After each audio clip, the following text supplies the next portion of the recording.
So Diablo 4's first expansion, Vessel of Hatred, is adding a ridiculous amount of new content. And one of those things is that every class is getting one new skill, a bunch of new passives, and one new capstone. And not only that, but every skill tree for all of the classes, including the Spiritborn, have had some very interesting pathing changes. So specifically in this video, I want to go over all the new class skills, all the new class capstones, and then I want to take a look at these pathing changes that have gone into every class's skill tree. And keep in mind that every class is getting a new ability that will also have 3 upgrades, and then every class is also getting a bunch of additional new passives in their skill trees. But I didn't want to go over all of the different passives or ability upgrades because the video would just be way too long. We will look at some of those in the skill tree we're going over, but I primarily just want to go over the new skills because they're the most exciting and the capstones. So first off, we have the Barbarian, and we're getting Mighty Throw. So you hurl your weapon, dealing some amount of damage on impact and sticking in the ground. While in the ground, your weapon pulses for damage every second for 4 seconds. And the animations on a lot of these skills do look really cool, but you're now getting a ranged weapon throw ability on the Barbarian. And I do like the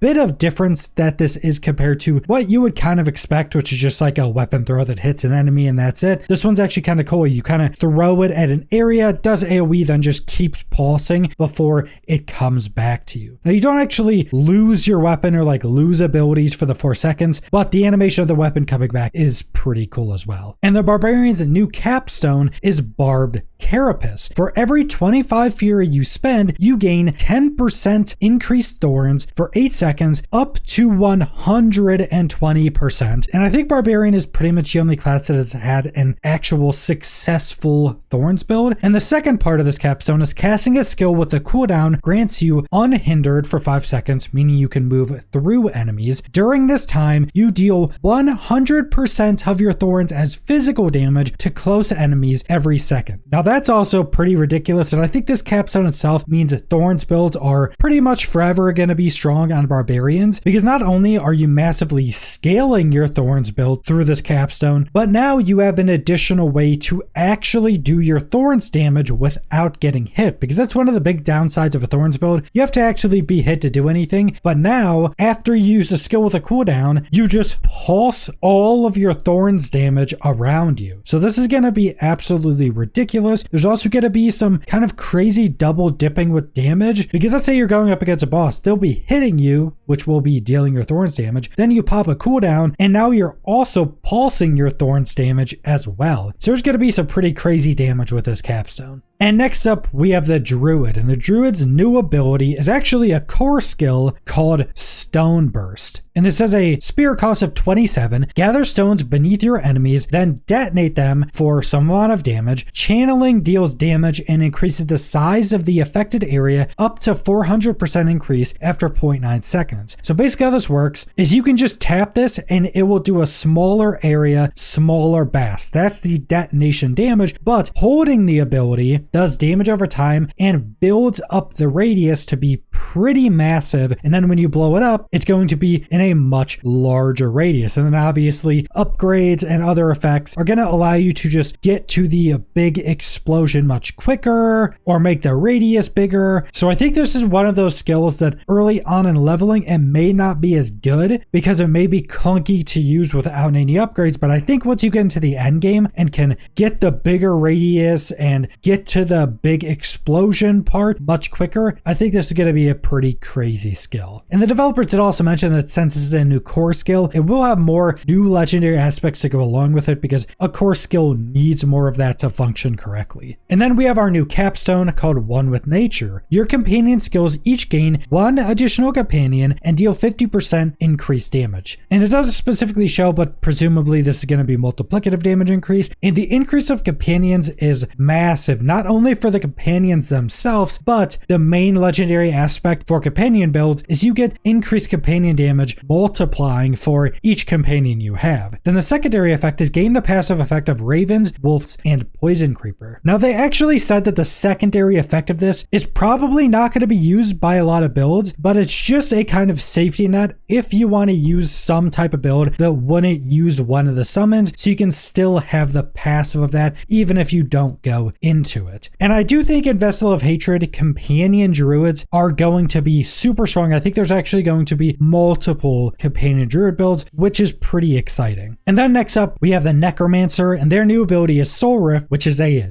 Dark Ultimate, 50-second cooldown. For 8 seconds, you corrupt surrounding enemies, dealing damage per second. Every 0.25 seconds of this duration, you absorb the souls of up to 3 enemies, gaining 2 essence and a barrier for 2% of your max life for 5 seconds. You absorb 3 souls at a time from bosses, so it basically works the exact same way on bosses. Now this ultimate looks really cool, but I think one issue that was pointed out is that this seems very similar to Bone Storm, with some of the upgrades you can get with Bone Storm that's normally used when you use Bone Storm. So it seems kind of just like a Darkness Bone Storm. While it looks really cool, the effect is very similar to Bone Storm. And then the Necromancer's new capstone is Affliction. Enemies affected by vulnerable, crowd control, or shadow damage over time are infected with Affliction and take 15% increased damage from you and your minions. So the first part is just a pretty decent multiplicative damage increase, but then the second part, your curse skills deal shadow damage to enemies that have Affliction. The amount is increased by 30% of your damage to crowd controlled, vulnerable, and shadow damage over time combined. And then it'll obviously tell you your current bonus. So this is just adding basically a new effect to Necromancers. If you're using this, you get that damage increase, but this also turns all of your curses into a damaging ability that, depending on how this scales, because it's adding in all of these multipliers from all of these other damaging effects, you can scale up. So depending on how much damage your curses can actually deal with this is gonna really depend on if people use this. But if I know anything about Diablo and a lot of ARPGs, any skill that is like this, that has some scaling damage multiplier that is added up between a bunch of different effects, will either be completely useless or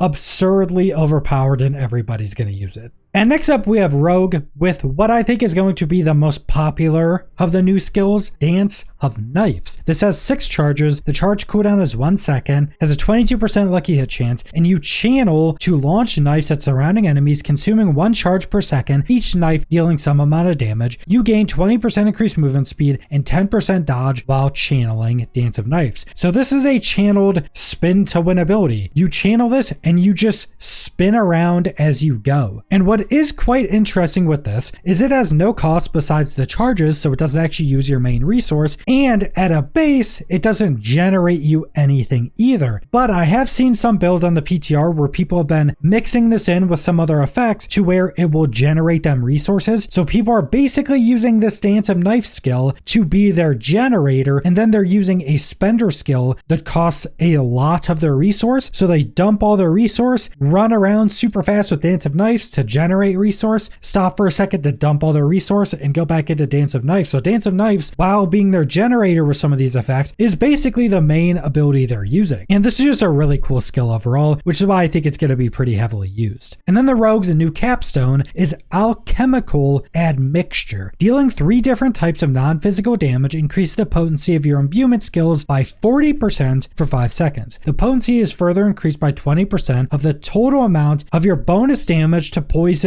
shadow, and cold. And again, it will show what your current bonus is. So this capstone is basically wanting you to use all the imbuements and potentially add in more effects that deal non-physical damage. So the first thing I think of is like an Andariel's Visage, which is already used in some rogue builds, to apply poison damage. And you'll basically be able to keep poison damage up on everything from Andariel's Visage when you're that late into the end game. So you could already have that element accounted for, and you could have your other imbuements with like no cooldown or 100% uptime to get the other ones, which will just massively increase your imbuement potencies. Then getting a bunch of damage increase versus poison, shadow, and cold throughout your passives, your skill trees, your paragon boards will just give you some massive damage increases. So this is actually pretty cool. Kind of having like an elemental rogue build could be quite interesting. And then finally, for the sorceress, we have the familiar skill, which is a conjuration skill, but it's also shock, pyromancy, and frost, which is a big element of the skill. Has 3 charges, 12-second charge cooldown. Summon a familiar of the element of your last skill cast for 8 seconds. The familiar chases enemies and periodically explodes, dealing some amount of its element's damage in an area. You may have 6 familiars summoned at a time. And the enchantment effect is each time you summon a non-familiar conjuration, you have a 25% chance to spawn a familiar of the same element. So this is actually pretty cool. You just summon these little familiars that chase enemies around and continuously explode, and this familiar can be any of the different elements, so shock, pyromancy, or frost, meaning that there are going to be a ton of other effects you can proc with this one skill, and technically you could proc all of these elements with just using the enchantment effect of familiar. If you're using other conjurations, you could spam out, so you constantly be spamming out familiars as well. And I think there may be some pretty crazy combinations just because this one skill has 3 elements built into it. And then the new sorceress capstone is enlightenment. Casting any skill grants 1 stack of enlightenment, or grants 3 if your previous cast skill was a different element. After gaining 100 stacks, you become enlightened and lose 5 stacks per second. When enlightened, you gain 25% increased damage, which will most likely be multiplicative, 45% mana regen, and 20% attack speed. So I think this enlightenment skill plays pretty heavily into also using familiar, because you also want to constantly be using a new element for every skill cast. This honestly reminds me of the mastery of the monk in World of Warcraft, where you never want to use the same skill 2 times in a row to keep getting a damage buff. This is in a similar vein. You never want to use the same element 2 times in a row, so you could constantly keep getting more of these stacks and then get that massive buff when you have 100 stacks. There's also going to be quite a bit of skill built into this, just because you can kind of track this and kind of determine when you want this to proc, or at least have a bit of determination of when you want it to proc, because this could be a pretty massive damage window, getting your enlightenment and just popping all your cooldowns and bursting something down pretty heavily. So as I mentioned, alongside all the new skills and passives, all of the class skill trees have had some pretty big changes to some of their pathing that allows for a lot more depth and potential optimization between all of your different builds. So starting off in the core section here, we obviously have our new Stone Burst skill, but the first thing you'll probably notice is once you get onto some of the skills, some of the skills now have connections to passives. So right here on Pulverize, it directly connects to Iron Fur instead of needing to go into Predatory Instinct. Now, if you're not going Pulverize, you can still go into Predatory Instinct and still do the same builds you normally would, but now if you go into Pulverize, you can skip Predatory Instinct. If you go into Shred, you can skip Predatory Instinct and instead get the movement speed. And this is going to be a similar thing throughout a lot of the skill trees. You'll also notice there's a good chunk of new passives. Like there's a new passive here, new passive here, new passive here. So there's going to be a bunch of new passives scattered throughout the skill trees, but a lot of these new connectors and some passive location changes are going to be pretty massive. Now, not only are they adding a bunch of new connectors between skills and passives, but they're also changing some of the pathing for some of the passive sections. So going to these lightning passives, right now on live, you have to get elemental exposure to path into any of these other passives, but they just moved it up a little bit, and now you can start at one of 3 passives, because elemental exposure in a lot of builds you don't actually care about. It's basically a wasted skill point that you just want to get further in the tree. But now you can instead go into Endless Tempest or into Charged Atmosphere, and then that brings you up to getting one of these, which will just allow you a lot more options when going into these passives. And I think if you boil this down to the most basic elements, this will potentially just give you a few more skill points. So right here, if I'm using a lot of lightning builds, elemental exposure isn't useful, so I gained 1 skill point that I can just put somewhere else because I don't have to path here. Let's say I'm using a boulder build and I don't want to go into Crushing Earth, I instead can get my 1 point into Safeguard and not have to worry about putting a point into Crushing Earth, so that could be another point. And there's a bunch of different elements, even going down into the ultimates. These different ultimates connect to different passives to just give you a lot of additional routes to go to get some of these different passives much more easily. So I'm pretty excited to see the future iterations of the skill tree and of just getting new skills. Having new skills and having more options is always super fun in an ARPG like this. But that's all I want to go over, so thanks for watching.